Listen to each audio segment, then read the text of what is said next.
Shalom, shalom, Israel.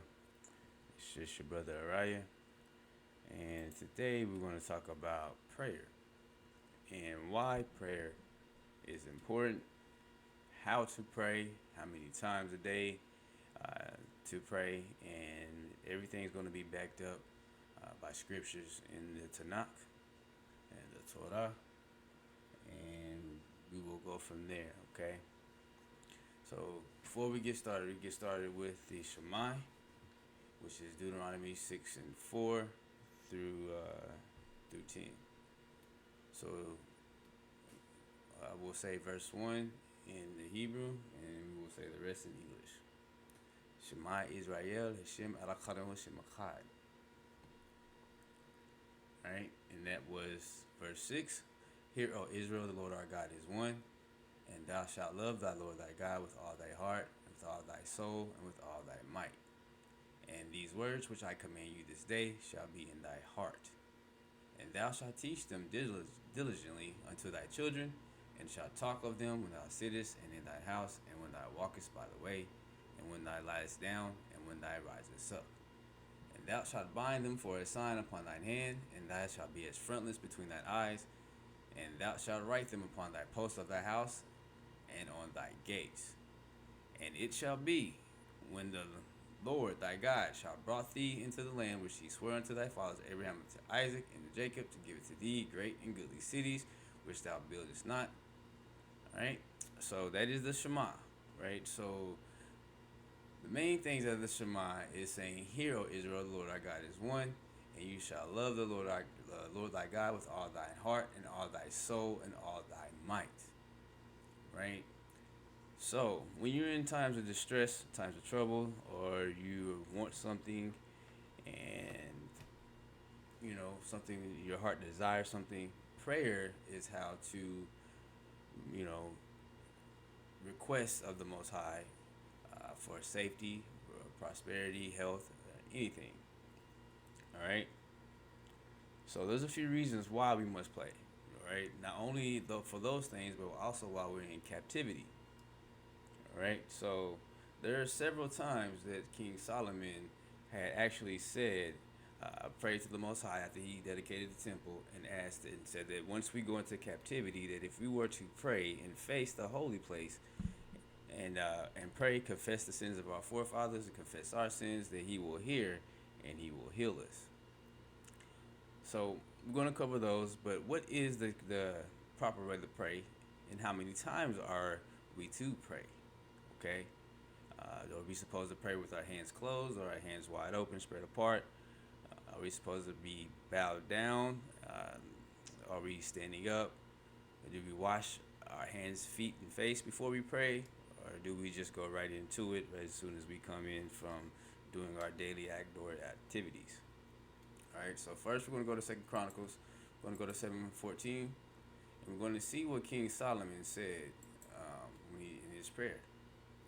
He says that if my people, which are called by my name, shall humble themselves and pray and seek my face and turn from their wicked ways, then I will hear from heaven and will forgive their sin and will heal them. Okay?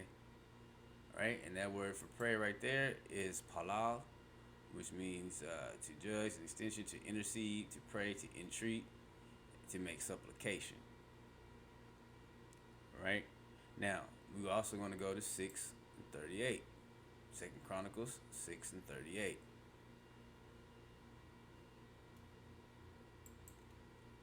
says, if they return to thee, return to who? Return to Jesus, return to the Most High. It says, return to thee.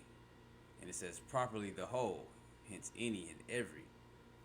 If they return to thee with all thy heart, that's leb, right? Leb means widely for feelings, figuratively for feelings, but also means the heart, but in figurative language is feelings. And with all of their soul, nefesh, in the land of their captivity, right? Shabih, captured, exile, in the land of their exile, whether they have carried them captives. And pray toward their land which thou gavest unto their fathers, and toward the city which thou hast chosen, and toward the house which I have built thy name. Then hear thou from the heavens, even from thy dwelling place, their prayer and their supplications, and maintain their cause, and forgive thy people which have sinned against thee. That was what King Solomon prayed again for, right? And we already went over in 7:14 of Second Chronicles the response the Most High gave him, where he said that I will hear them, and I will heal them, and I will forgive their sin, and I will heal their arets, or land. Okay? So, there are plenty of times in the Tanakh where the prophets, were in distress, or Melech Dawood was in distress, Saul was in distress, Melech Shlomo, Melech Hezekiah, Melech Ahab. All of them were in distress, and they used prayers, supplications, and entreating of the prophets to see if the Most High would hear them and honor their prayers. Right? So we're going to go to Jeremiah, and we're going to see what Jeremiah says about praying for answers to certain things, right? Because that's one thing that you can pray for, the Most High will give you. He will give you the answers, right? So it says, call unto me, and I will answer thee, and show thee great and mighty things which thou knowest not. Great and mighty things. So we all know wisdom comes from the Most High, and that's in Proverbs or Psalms. All wisdom comes from the Most High. So when you praying to the Most High, and you don't have you're reading something, or you in distress, or trying to figure out a decision, pray to the Most High. Break that down, pray to the Most High, get your fasting on, and ask for Him, and He will show you the things that need to be seen, so where you can make that decision, right? So we are also going to go to next. We're going to go to Psalms. We're going to go to Psalms 142. We're going to read verses 1 and 3. Now it says, Maskil of David, a prayer when he was in the cave. Right? So what is a maskil? It is instructive. It is an instructive poem. Right? So instructive poem of David, a prayer, a supplication when he was in the cave. I cried unto you, the Most High, with my voice. With my voice unto the Lord did I make supplication. I poured out my complaint before him. I showed before him my trouble. When my spirit was overwhelmed within me, then thou knewest my path in the way wherein I walked, have they privily laid a snare for me. So as you can see, the Most High got David out of his predicament. When David was in his predicament, he got on his knees and gave supplication to the Most High. Right? And that word for supplication is called nan. It means to properly bend or to stoop in kindness. Right? So, can you give supplication standing up in prayer? No, you cannot. You have to bend or to stoop to give supplication to the Most High. Right? Witness number 1. Okay? And as you can see, like you say, he brought his complaint, and that word for complaint is se'ak. Right? Contemplations, implication, babbling, communication, right? So he brought the things that he was contemplating on before he did it to see with the Most High, to have counsel with the Most High, right? Because why? You're supposed to have the Most High in all your heart. We just read Deuteronomy 6 and 4 that that you're supposed to have the Most High on your heart all the ways, all the time. And we're going to read that other places too. And actually, that's in First Chronicles. We'll go ahead and get that out. First Chronicles 16 and 11. 16 and 11. Right here. What does he say? Seek the Lord and his strength. Seek his face continuously. Right? So, back on to Psalms 142.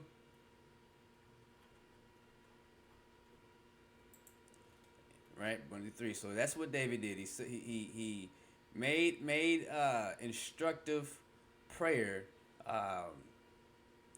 to the Most High about his complaints and about his vexation that he was receiving. Okay? Now, let's go to Proverbs. See what Proverbs has to say. Proverbs 15 and 8.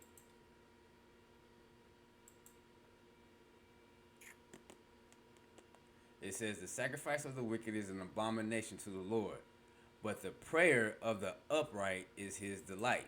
That word for delight is raston, which means delight, acceptable, desire, favor, pleasure. Right? So the sacrifice of the wicked is an abomination, but just the prayer of the righteous is a pleasure to the Most High. Okay? And we're going to go back to Psalms, and we're going to be in Psalms for a little minute. So we're going to go to Psalm 17. Psalm 17 and 6.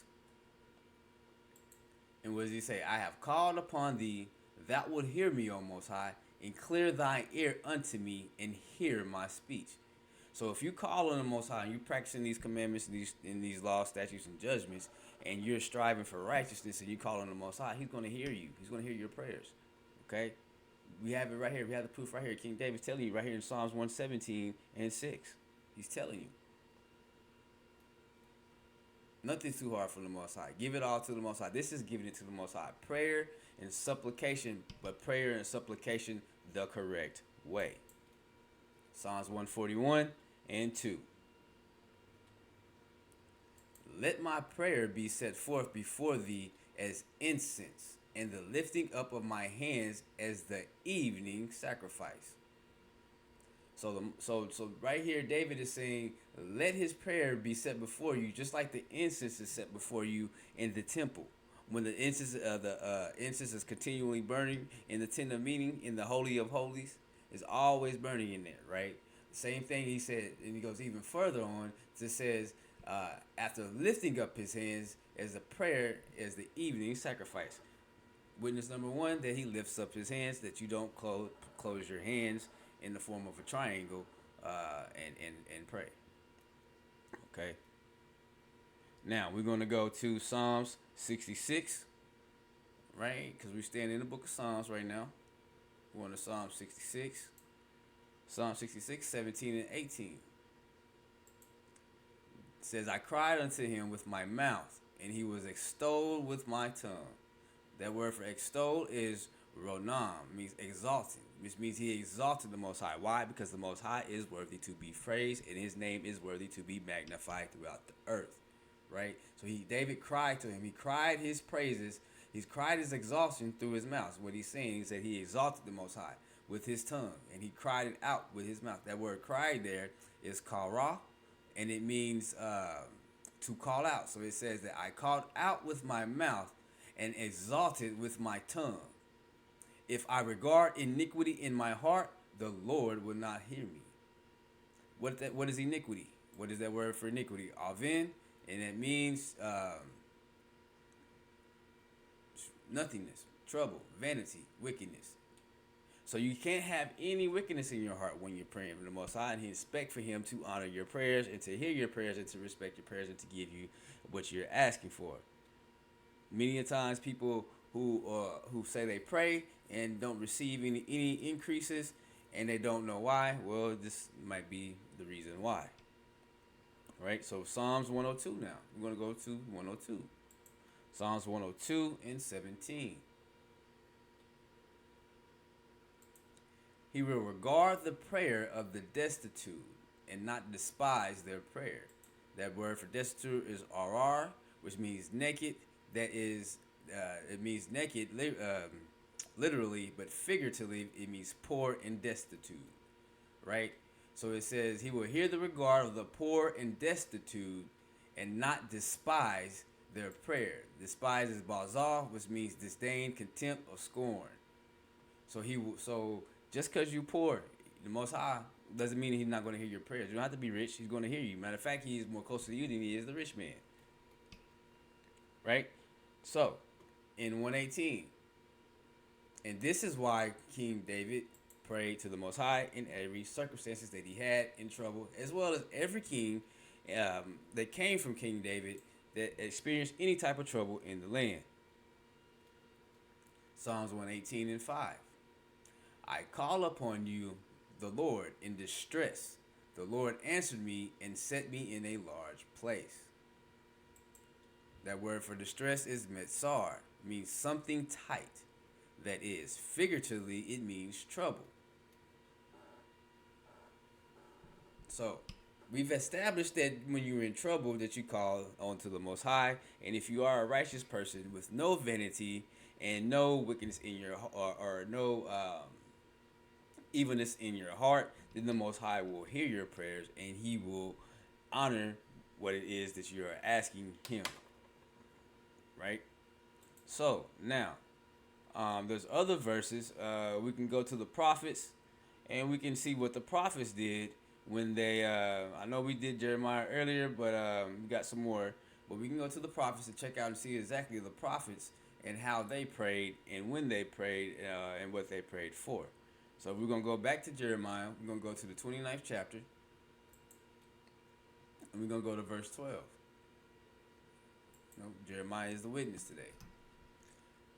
Then shall you call upon me, and ye shall go and pray unto me, and I will hearken to you. And ye shall seek me and find me, when ye shall search for me with all your labab, the heart, the most interior organ. This is why he says that King David says that, there was no iniquity found in his heart, and the Most High heard him. Right? Because David searched out for him in his troubled times. Even in good times, he searched out for him, and the Most High, and there was no iniquity in his heart, and the Most High heard him. As you can see, I will hearken unto you when you call upon me. This is why the Most High is our rock. He is our salvation. He is everything to Yisrael. Now, let's go to Job. Job, we're going to go to the 42nd chapter, and we're going to look at verse 10.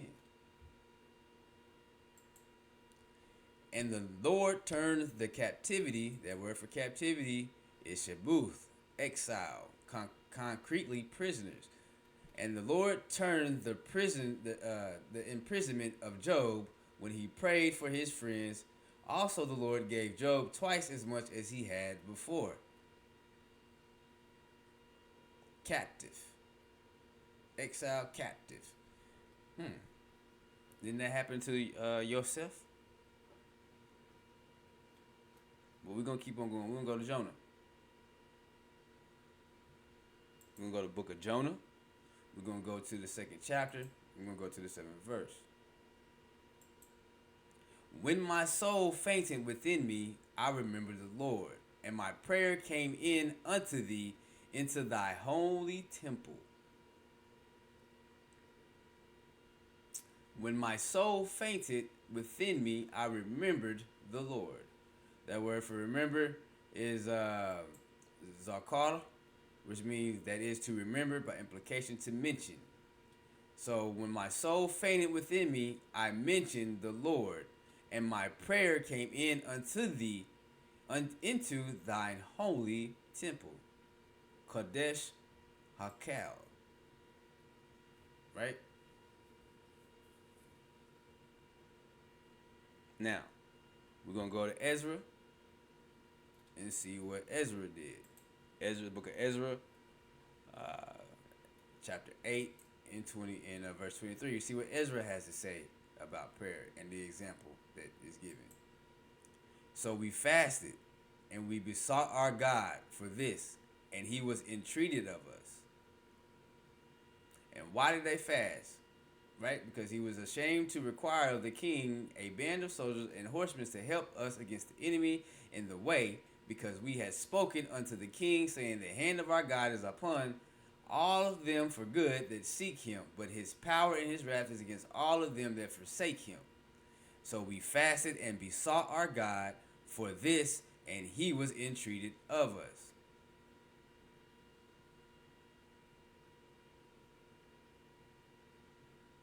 So they fasted and prayed for the substance, right? Because you see that in verse 21. Time of distress, right? Righteous heart. No iniquity found. The Most High hears, and he heard Ezra and them when they came back from Babylon, when they prayed, fasted, and entreated of the Most High, and relearned the Torah laws that Moshe had given on Mount Sinai in the desert of Sin. Okay, that was passed down to our ancestors. They beseeched him and they entreated, and he was entreated of us. That word entreated is athar. It means to burn incense in worship. So we fasted and we besought. That word fasted is sum, which means to cover over. So we covered over, and besought, bakash, to search. So we covered over and sought out our Elohim, our God. For this, and he was entreated, athar, and he was entreated of us to burn incense, that is to intercede, to entreat, listen to prayer, make prayer. So he listened to us. Right? So for all those, so much for that New Testament First Corinthians, where it says that any man that prays or prophesies with his head covered dishonoreth his head. Right here it says, so we fasted, which means to cover, which actually covered the mouth. So they actually did fast it. I'm sorry, I looked at that wrong. But I will show you other words where King David did cover his head and prayed, as well as the high priest of Israel and the Levites as well. So that would be later on. But this right here, when it says we fasted, it means to cover the mouth, right? To cover the mouth. So they actually fasted and they beseeched the Most High, and for this he listened to their prayers. Okay. And we're gonna go back to Psalms because I missed a few things in Psalms. We're gonna go back to Psalms 145, and this is gonna put a stamp on everything that I've said here today. So Psalms 145, we're gonna look at 18 verses 18 and 19. It says, "The Lord is near to all that call upon him, to all that call upon him in truth." And that word truth is emeth, which means stability, and figuratively means certainty, trustworthiness, assured, truth. Okay? So you must call on him in truth. You can't call on him in lies, and you must be sincere of heart and have no iniquity in your heart. The Lord says he will fulfill the desire of them that fear him. He will also hear their cry and will save them. So we're going to read it all together as one. It says, the Lord is near unto all that call upon him, to all that call upon him in truth. He will fulfill the desire. That word for desire is rason, which means delight, acceptable, favor. He will fulfill the delight of them that fear him. He will also hear their cry and will save them. He will fulfill the desire of the favor of them that fear him. He will also hear their cry and will save them. Now let's go on up to, we're going to go to Psalms 34, and then we're going to go to Psalms 4, and then that'll be it for Psalms on this particular topic. So Psalms 34 and 17. It says, the righteous cry, and the Lord heareth, and delivereth them out of all their troubles. Now, did we not just go over and see King David crying out all his troubles when he was in the cave? The righteous cry, that sock, to proclaim, call together, cry out, gather themselves. And the Lord heareth and delivereth them out of all of their troubles. That word all is meaning, perhaps a form out of many sense, above, after, among, at, depending on which the context is. All right? So the righteous cry, and the Lord heareth and delivereth them out of all their troubles. The Lord is nigh, or near unto them that are of a broken heart, and saveth such as be of a contrite spirit. That is also why your heart has to be contrite and has to be circumcised and have no iniquity when you're praying to the Most High. No, cannot be devising any type of iniquity, plans of iniquity in your heart when you're coming before the Most High. Okay. Now, there have been some things about how many times you should pray, because I get constantly asked how many times I pray, and I pray 3 times a day. I follow the pattern of the forefathers, as Jeremiah says. He says, "Follow the old gaps, search the old ways," and so I do. And in essence, I pray 3 times a day, just like Daniel, Danielle did, um, Daniel did, the prophet Daniel, just like uh, Melech Dawood did, and majority of Yisrael did. And we're going to cover that now, right? But before we cover that, I want to read a little bit of what the rabbi said. I know a lot of people don't subscribe to different things what the rabbi said because they were Talmudists, and neither do I. But at the same time, some things that they said do line up with scripture. All right, so let's read what they said, and then we'll go into the scripture proving that certain times of the day is when you pray, because this is when the angels take up your prayers to the Most High to be heard and to be uh, placed in front of the judge, the Most High, the heavenly judge. So what did the rabbi say? So we have one rabbi that said 3 prayers were actually instituted by our forefathers. Abraham instituted the morning prayer, Isaac prayed first the afternoon, and Jacob prayed in the evening prayers. And then you have another rabbi says the rabbis timed the daily prayers to correspond with the 2 daily temple sacrifices, one in the morning and one in the afternoon, and in the burning of the limbs of the afternoon offering, which will go on through the night. And we actually read this a minute ago in Psalms when King David said that I will give up the supplication and the offering at this time of in the evening when the incense is burned. And he says, and actually it's Psalm 141:2. It says, "Let my prayers stand before you like incense. Let my uplifted hands be like the evening offering." Okay, right? So is there any truth to what these rabbis are saying? Because you have a lot of Israelite camps that say, "Oh, that's Jewish. This is that. That's Talmudic. It's this and that, etc." The fake Jews make this. The fake Jews say this, etc. So, is it scriptural? And I'm here to say it actually is. Okay. Now, Genesis. Let's go to Genesis. We want to go to chapter 24, right? And we're going to go to verse 63. Now, keep in mind, I did not say it was in the law, but I said it was scriptural. Remember, you're supposed to remember the old ways, follow the old gaps. So, if our father Abraham did it, and our forefather Isaac did it, and our forefather Yakuba did it, then we should be doing it as well, because it was taught down, it was oral, and it was passed down from generation to generation, from son to son. Genesis 24:63. And Isaac, no, not that. We're going to start first with. First, we'll go with Abraham, and it is 19 Genesis 19:27 first. Then we'll come back to Isaac. So Genesis 19:27. It says, and Abraham got up early in the morning. That word for morning is boker, which means dawn, as the break of the day, to the place where he stood before the Lord. Right? And he looked toward Sodom and Gomorrah and toward the land of the plain, and behold, the smoke came to pass.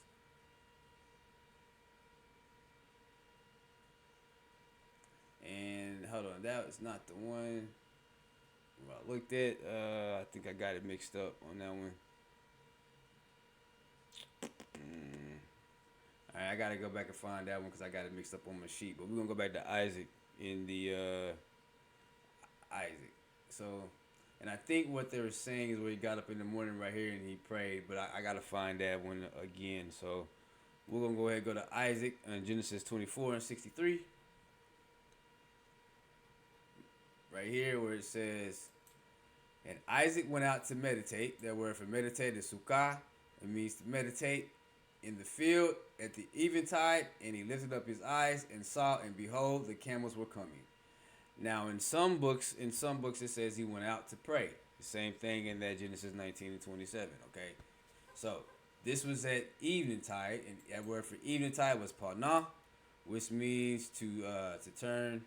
It means to appear at eventide, etc. So at noontime he went out and he lifted up his eyes and saw and beheld the camels came. Right, he went out to pray, and that's when he saw Rebecca, his wife, coming down the road. Okay, now where is the evidence of Yakuba praying? So we're going to go to Genesis 28. We're going to read verses 10 and we're 10 through 18. And Yakuba went out from Beersheba and went toward Haran. And he lighted upon a certain place and tarried there all night because the sun was set. And he took the stones of that place and he put them for his pillows and lay down in that place to sleep. And he dreamed, and behold, the ladder set up on the earth, and the top of it reached to heaven, and behold, the angels of God ascending and descending on it. And behold, the Lord stood above it and said, I am the Lord, God of Abraham, thy father, and God of Isaac. The land wherein thou standest, the land whereon thou liest, to thee will I give it, into thy seed. And thy seed shall be as the dust of the earth, and thou shalt spread it abroad to the west, and to the east, and to the north, and to the south. And in thee and in thy seed shall all thy families of the earth be blessed. And behold, I am with thee, and will keep thee in all thy places where thou goest, and will bring thee again to this land, for I will not leave thee until I have done that which I have spoken of. Right? And Jacob awakened out of his sleep, and he said, surely the Lord is in this place, and I knew it not. And he was afraid, and he said, how dreadful is this place? This is none other but the house of God, and this is the gate of heaven. And Jacob rose up early in the morning, and took the stone that he had put at his pillows, and set up for an altar, and poured oil upon it. And he called the name of that place Bethel. Right? So he started to pray.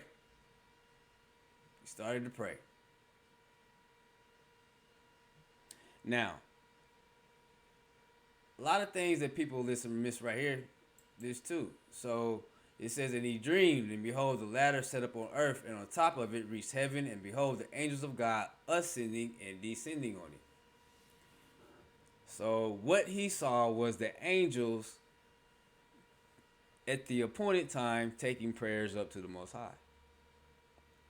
Because in morning and evening is the appointed time for a prayer, and the appointed time that the angels take your prayers up to the Most High. Why in the morning? You have the morning daily sacrifice, and you have the evening daily sacrifice.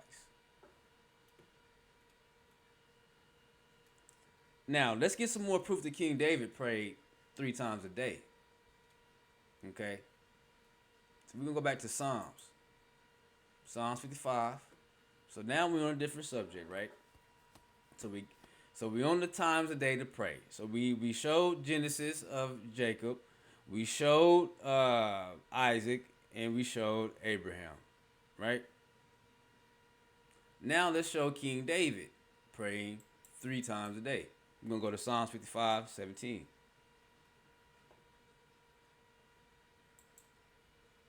Evening and morning and at noon will I pray. That word is sayach. Ponder, that is, converse or utter, commune, complain, declare, meditate. Meditate. Same thing as praying, right? Did we not just read it? Our forefather Yakuba meditated, set up an altar and meditated. Did we not read it? Our forefather Yitzhak meditated on the road, and then he looked up and he saw the camels and Rebecca come at noontime. 3 times a day you pray. Evening, that's dusk. Night. Morning, properly dawn, as the break of day. And at noon, a light, durable double light, that is noon, midday. Will I pray and cry out loud, and he shall hear my voice. Go to Psalms 5:3. My voice shalt thou hear in thy morning. Boker. Break of the day. My voice shalt thou hear in the break of the day, O Lord. In the break of the day will I direct my prayer unto thee, and will look up. So much for putting your head down when you pray. Look up to the Most High when you're praying. So many tidbits in this lesson. So many tidbits. And we're going to hit them all. We're going to hit them all. So next we're going to go to Psalms 42. Psalms 42 and 8. Yet the Lord will command his loving kindness in the daytime. Yamam, daily, in the day. Yet the Lord will command his loving kindness in the daytime. And in the night his song shall be with me, and my prayer unto the God of my life. So you see the pattern? Morning, evening, day, night. Psalms 88:13.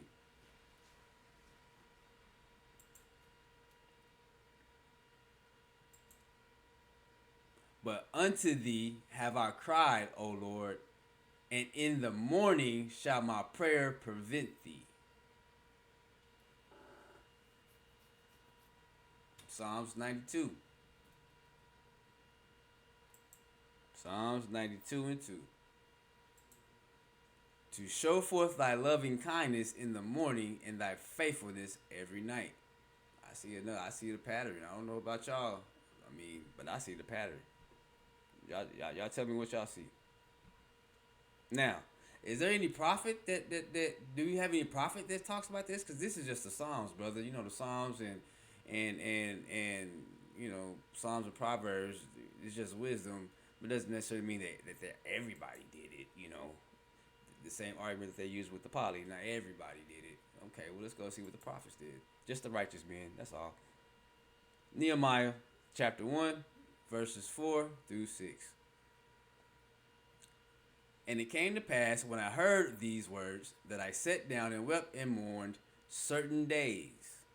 So Nehemiah heard some things, and then he mourned for a few days. And he fasted, and he prayed before the God of heaven, and said, I beseech thee, O Lord God of heaven, the great and terrible God that keepeth covenant and mercy for them that love him and observe his halachot, or mitzvot. Let thine ear now be attentive and thine eyes open, that thou mayest hear the prayer of thy servant, which I pray before thee now, day and night. Day and night. That word for day is yamam, means daily, in the daytime. That word for night is layil, which means night. Night. For the children of Israel, thy servants. Isaiah 53, anyone? And there's more in Psalms and Proverbs that says that Israel is the servant and of the Most High. Okay, so that's the next video, Isaiah 53. Who is the servant? So let's go back, start again. Let thy ear now be attentive and thy eyes open, that thou mayest hear the prayer of thy servant, which I pray before thee now, day and night. For the children of Israel thy servants, and confess the sins of the children of Israel, which we have sinned against thee. Both I and my father's house have sinned.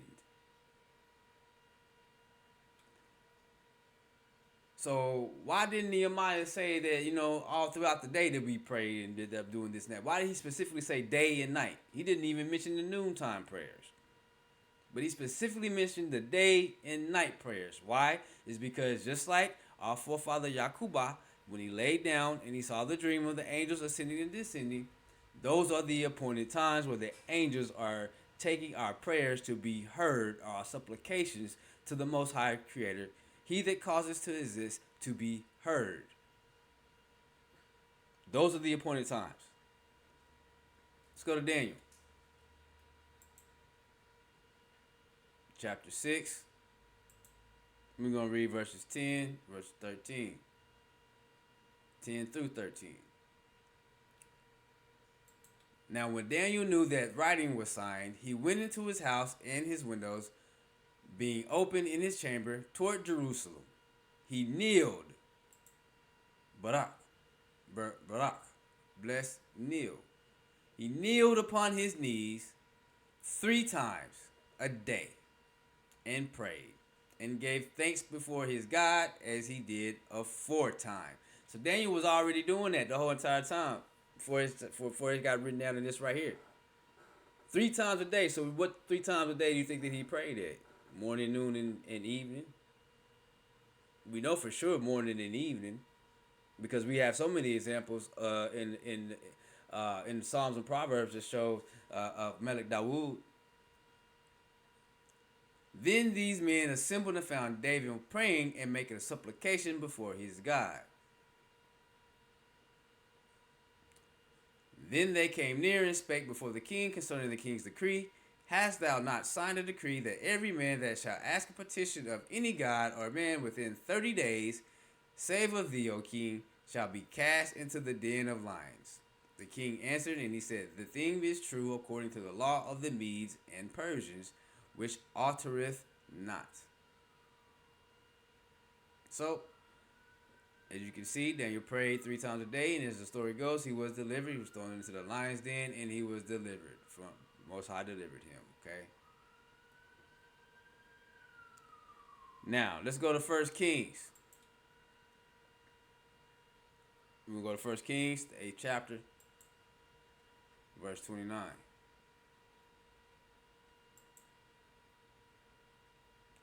That thy eyes may be open. Matter of fact, let's start at verse 28. Yet have thou respect unto the prayer of thy servant, and unto his supplication, O Lord my God, to hearken unto the cry, and to the prayer which thy servant prayeth before thee today. That thy eyes may be open toward thy house night and day, even toward the place which thou hast said, my name shall be there, that thou mayest hearken unto the prayer which thy servant shall make toward this place. And hearken thou to thy supplication of thy servant and to thy people of Israel when thou shalt pray toward this place, and hear thou in heaven in thy dwelling place when thou hearest, forgive. Prayer, but the proper way to pray at the proper times is what you need to know. Now, I've already showed you some instances about hands being spread out to pray, or if your hands should be enclosed. But we're going to go over some more instances about your hands being spread out to pray. We're going to go to Isaiah, the prophet Isaiah, Yeshiah, Isaiah 1:15. And as he says here, and when you spread forth your hands, I will hide my eyes from you. Yeah, when you make many prayers, I will not hear your hands. I will not hear. Your hands are full of blood. Right? This is what Isaiah prophesied, but this is going to show that our forefathers spread forth their hands to pray. We have another witness in Exodus chapter 9. Verse 29.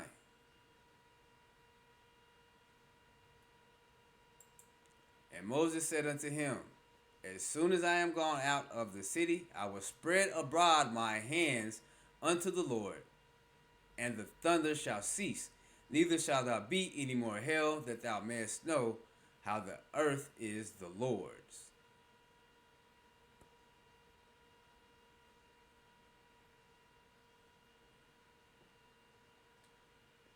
And we're going to go back to 1 Kings 8:22. And Solomon stood before the altar of the Lord in the presence of all the congregation of Israel, and spread forth his hands toward heaven. Does it say that he put his hands together and put his head down, bowed his head? No. He lifted up his eyes up to the Most High, and he spread forth his hands. That's what he did. Let's go to Ezra. See what Ezra did when he rededicated the temple. Ezra chapter 9. Verse 5.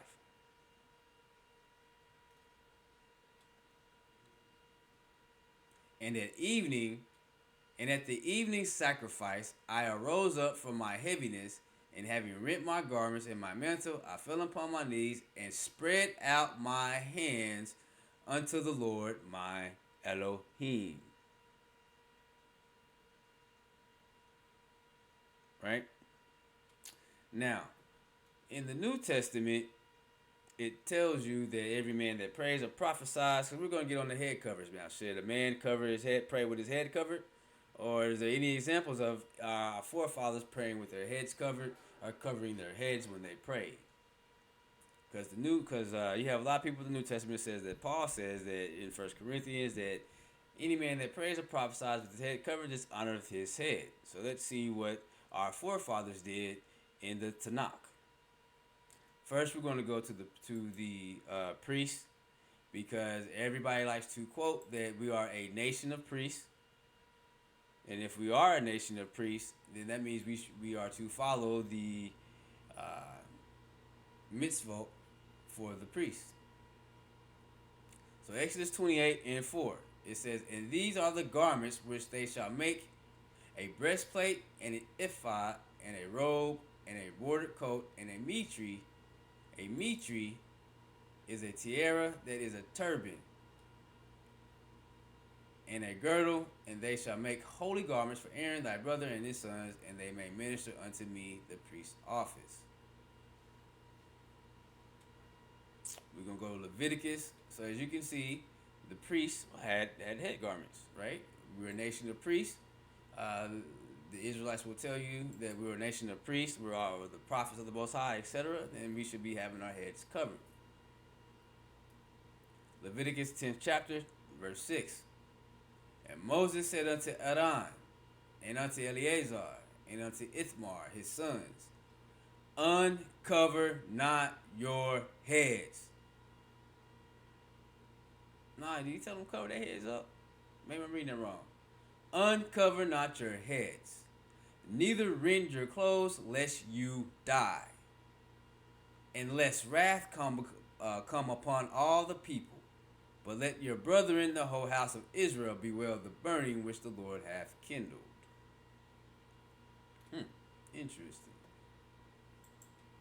Now we're going to go to 2 Samuel 15:30. Let's see what King David did, right? Because King David had to flee Jerusalem. Then he found out that Absalom got killed. Absalom was getting chased. And let's see what he did, because he was going up to the Mount Olivet to pray, right? He was going to Mount Olivet to pray. 2 Samuel chapter 15, verse 30. "And Dawood went up by the ascent of Mount Olivet and wept as he went up, and he had his head covered, and he went barefoot, and all the people that was with him covered every man his head, and they went up weeping as they went up." Right?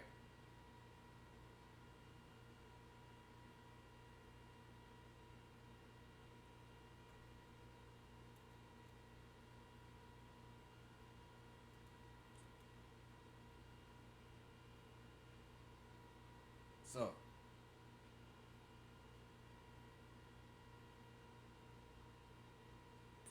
that's for that.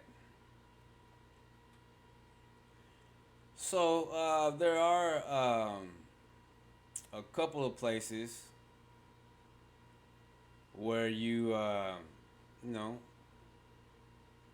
where you can't come in front of the Most High dirty. In other words, you have to be cleansed. You have to be clean. And that's going to be for our next video.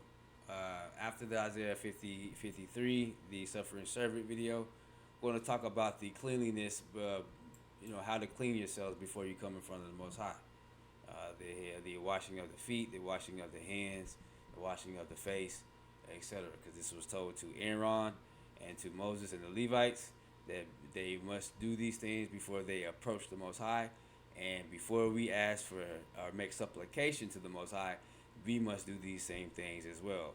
Okay, because the Most High is holy, no unclean thing can be around him, no unclean thing can be brought before him.